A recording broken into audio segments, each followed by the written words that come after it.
just like make this little video just to show you how I direct warp my Ashford Jack loom, because I can't get used to indirecting using a warping board and all that. I seem to get it all tangled up. So this is how I use my Jack loom to direct warp on. First of all, what I do is I find the shafts were lowered down too far and the top of the shaft was in my way. It was about here.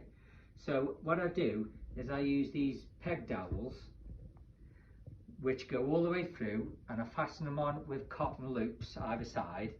I lift the actual shafts up with the rods through, and there's a rod there and the rod there, the other side, which holds the shafts up out the way, and I've got a clear view straight the way through.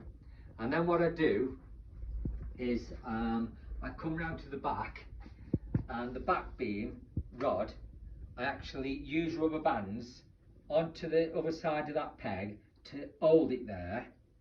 And as you can see, I've started this warp already, and then I just start direct warping it like you do with your rigid heddle loom. And I'm just finding it so easy.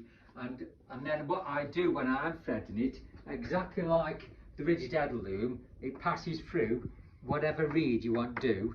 I'm using a 10 dent reed at the moment, so I put 2 in every slot, and then I miss a slot, 2, and then miss a slot, so I can space them out after. And then forget my length, I measure from the back beam rod, and then I've got a device which I've made with hooks all on here, and then all I do is pass them through the hooks, go up, down, along these hooks, which gives me an even tension as opposed to going onto one peg, which then gives you an uneven tension like a V shape. So I just go up, down. I'm starting one at the moment, so I'll just show you.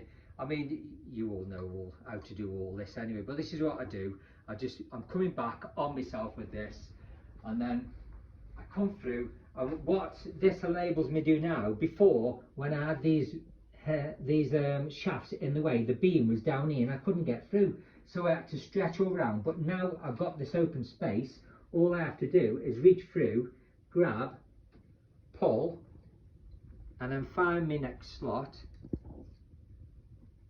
pull through, and then just pull it along. Come to my hook again, hook it round, and then come back down again.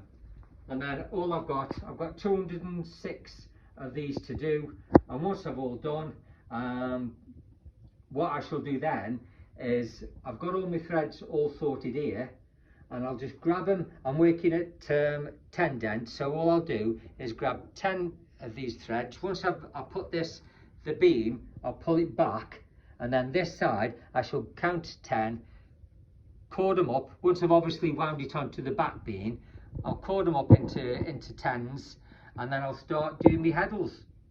And that's how I do a direct warp. I mean, I hope it helps some people out who are finding it hard to do the indirect, which I do, because I find when I start chaining it, it all seems to tangle up. Now, I've tried all different methods and I can't seem to get used to it. So I always go back to this method, and it never lets me down. So thank you very much. I hope this helps a few people, and I can't wait to do my next video. Bye.